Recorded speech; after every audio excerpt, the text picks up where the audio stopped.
and Dennis, which is my brother-in-law Stepanik, and Roger, and I could go on and on. But racing has been my life, and when I started, Darrell was there to help me.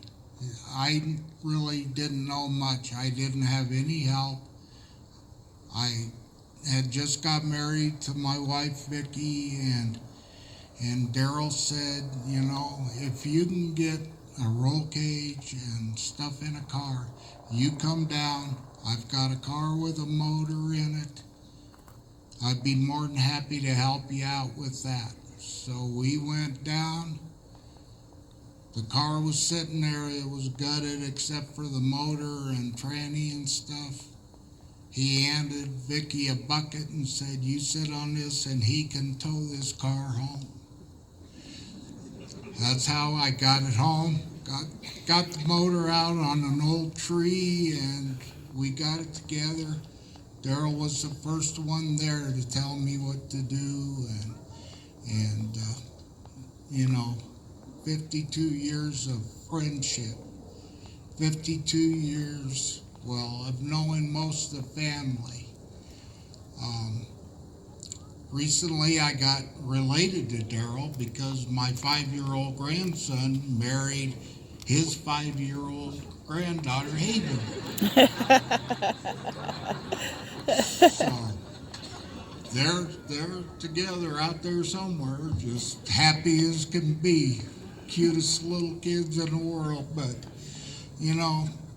if you ever needed anything, that man was there. He didn't care if he knew you or not. If you went up and said, hey, I need a wheel bearing, I need a nut, I need this, he went right to the trailer and did everything he could to try to find it for you. That's the type of man he was. His whole family is like that. I love them. I don't know what else to say except for, if all of us could take a little bit of this man and share it with each other, we would all be a better human race because we take care of each other. And that's what we need to do. When I got struck by lightning and I wasn't supposed to be here anymore, it was all of you people that joined together that pulled us together. And I'll never forget that. Darrell and Vicki came and saw me all the time. I don't know if it's a blessing for Darrell and Vicki, but they weren't apart very long. And at Vicki's funeral, I never in my life saw Darrell down, that far down. So maybe God said, you guys need to stay together. Sad for us, great for them too. Anyway, I truly love the racing community and their families. And that was the head of them right there. Like I said, Dave Tansey, my brother-in-law Dennis, Odie, all of us guys go so far back. But look where we're at. We're all together here today. Darrell, love you, man. All of you guys, I love you. Thank you.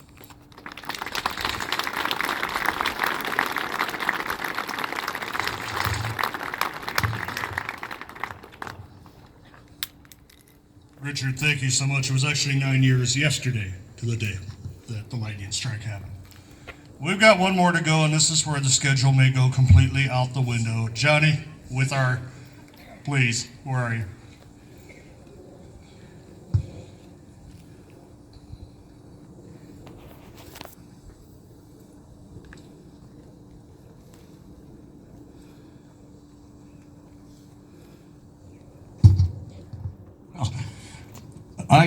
First thing I might as well start off, attention in the pits, but let's say attention in the infield. But in all fairness, we're all honored we're all honored to be able here to do this and to make the speeches. Adam, Richard, they said so many important things that all of us know and completely appreciate.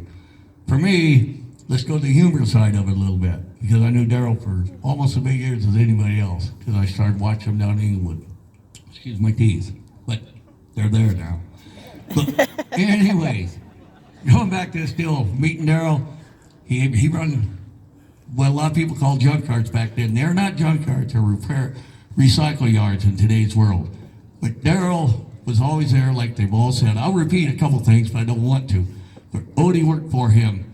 We all got to know him because if we needed anything, if he got paid for 1/10 of what he gave to all of us at one time or another, let alone the experience he knew, when we needed to find something out, you could go to Darrell. But of first, one thing that was missed earlier, and I was going to do that first, Darrell did receive the Sportsman of the Year award here at Colorado National Speedway. I believe it was 2 or 3 years ago. Every year, Jim and I and anybody else was involved talking about it, his name would come up again first, always. Well, we already give it to him. He deserved it every year. There was no way to take that away from him. But Darrell was a die-hard blackjack player. And how many of you ever got to play with him? He got some of your money, because he took all mine. He taught my son Troy how to play. He played with Troy. Troy used his money, and Darrell never took a dime back from him. But he drank a lot of our beer. We always had fun. Come to our Christmas parties or any party we'd have, first thing we did was set up a table, and Darrell organized it, and he could deal and he could talk and teach people. But he never give you your money back. You didn't expect it back because you had a lot of fun. I go on and on and on about this, but I know I'm going to cut it a little bit short because I really appreciated what these other gentlemen said. I know everybody in this whole group could come up here and say something different, but all of it from our hearts go right back to Darrell. We're sorry for the family. We're happy for Vicky. That's a kind of an odd way of putting it. But we hate to lose Vicky, but now Darrell and them are together. But we're all together as a family again. Racing is important. It's part of everybody's life. I doubt there's any person out here that doesn't feel the same way that I do about the racing community. Again, I'd like to thank Jim, Sue, and all the racing staff, Brian, for letting them put this thing on here. But again, I can repeat it over and over again, but this gets to have some good stories and some fun. I'm sure I forgot about 25,000, I could tell, but he was a lot of fun to travel with, drink beer with. He couldn't travel very long. He had to pull over. we find out that's the first time I think I ever had one of those things they give you at the hospital. Put him in the truck and give it to him. We got to get to a race somewhere pretty fast. So good to see you all here. Thank you. Thank you, Tony. One other bit of business before I move on. I don't want anyone else from the family to look back a year down the road and wish you would have said something today. So if there are any grandkids, anyone else in the family that would like to share your thoughts for a moment, come on up. I don't want you to miss that opportunity. Anyone? Going? Glenn, get up here.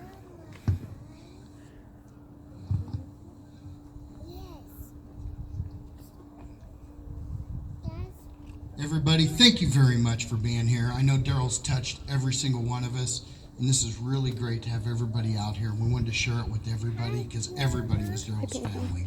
So I'd like to tell you thank you from the family.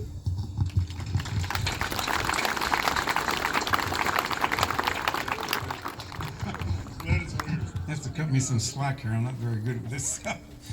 I grew up with Darrell and I met him probably in the road in 1954, I believe it was. And matter of fact, I got one of the cars that we rode around with back there in the 50s and 60s. And I'm one of them guys that keeps everything and stuff. But I sure gonna miss Darrell. I mean, we had so much fun back in the days, you know what I mean? It was something else. And then I was gonna get into them. I always wanted to drive a midget, thought that was cool. And then I seen them guys crash, didn't have helmets in it. So then I thought sprint cars. And I'd see these guys build these beautiful sprint cars and go out there and crash them. So I thought, well, now I ended up doing drag racing. So I kind of got away from Darrell a little bit through the years, but we'd always go out and see him every once in a while at the yard. You know, sometimes we go to lunch and we talk about the old times. And who would think that Darrell would go away? I mean, my gosh, this is a shocker. You know? But I'm gonna just before I get to crying here, I better just tell you that I'm gonna miss Darrell very, very much, and I'm sure proud to know that all you people really loved him. You know, I mean, what a great guy, man! He was so cool. You know. So anyway, I just want to say thank you all for coming out here, and I really appreciate it. And it really makes me feel much better, you know, about him. So thank you all. God bless you.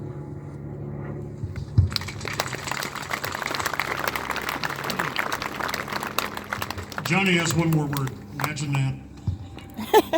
Yeah, a lot of times I like to get the last word in, but a lot of you gentlemen all qualify for this deal. But on October 6th, that's our Challenge Cup.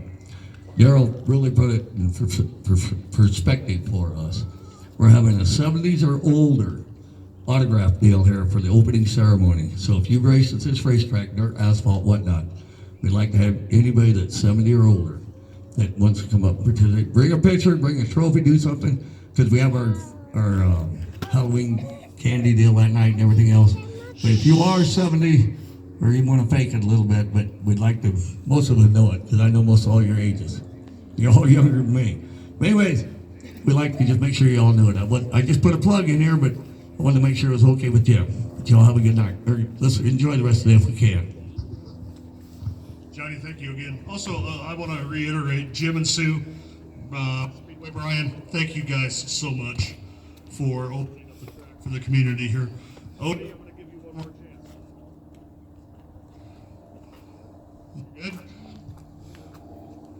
Good? Okay, that's fine. Mike, where are you? We talked earlier. No? Okay. All right. I am going to keep my comments pretty concise here. One thing I forgot to mention at the start of this service, y'all don't know this yet, but this is a participatory service. You guys are going to get to take part in a couple things in just a few minutes, and I will cross that bridge when I get to it. But it's something that the Smith family has decided to have you guys do that's very unique, and they really want everybody to jump in and help with this. So I want to focus on just two things, okay? And I'm actually doing one of these more for Vicky than I am for Darrell, because I'm also scared Vicky would come back and kick my butt if I did not do this. And if you knew Vicky, you know what I mean, right? Look, let's admit it. This sucks. Funerals are horrible things to go through, no matter who it is, no matter what they've done. We don't like this. It makes us uneasy, it makes us uncomfortable, and for a lot of us, it makes us have to face the fact and the reality that eventually that's going to be us. And we don't want to deal with that. And that's just something that we're not taught how to deal with. Our culture kind of tries to hide it from us, but it's there. The reality is we're all going to be there. Nothing is promised to us, guys. I lost a brother when he was 24. I watched him die in front of me. My wife Robin lost a brother when he was 18. My father was the same age as Darrell when he died at 77. And Darrell told people, not long before he died, he thought his health was good. He would be here for a while. A lot of you saw the story about what happened to Caleb Zerby on Memorial Day in Windsor. And if you have not seen the video that his parents released on Facebook, please, please, please go find it. It's a powerful video. And it was just 9 months ago that we were all here doing the same thing in this same spot for Michaela, who was only 20. I have a sister 2 years older than Darrell. I don't know if she'll be around till Christmas.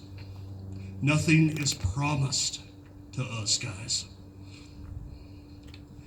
And the only way that I have seen people be able to deal with facing this And it's okay to be scared of it. We're human. It's natural to be scared of death. If you're not, I'm worried about you.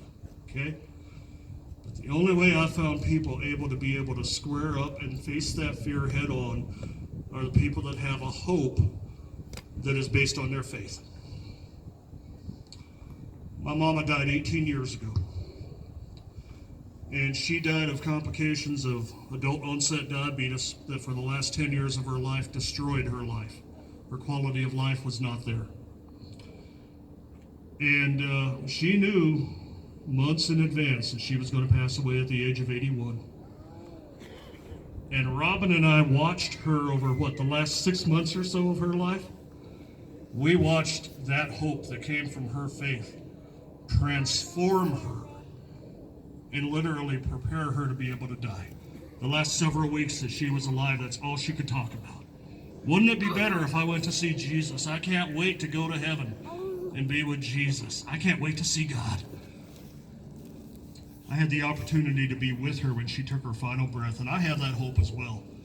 And I'm telling you, to be with her when she made that step. Because the Bible tells us that to be absent from the body is to be present with the Lord. And to be with her with that faith and that hope when she took that step is one of the most powerful things I've ever experienced in my life.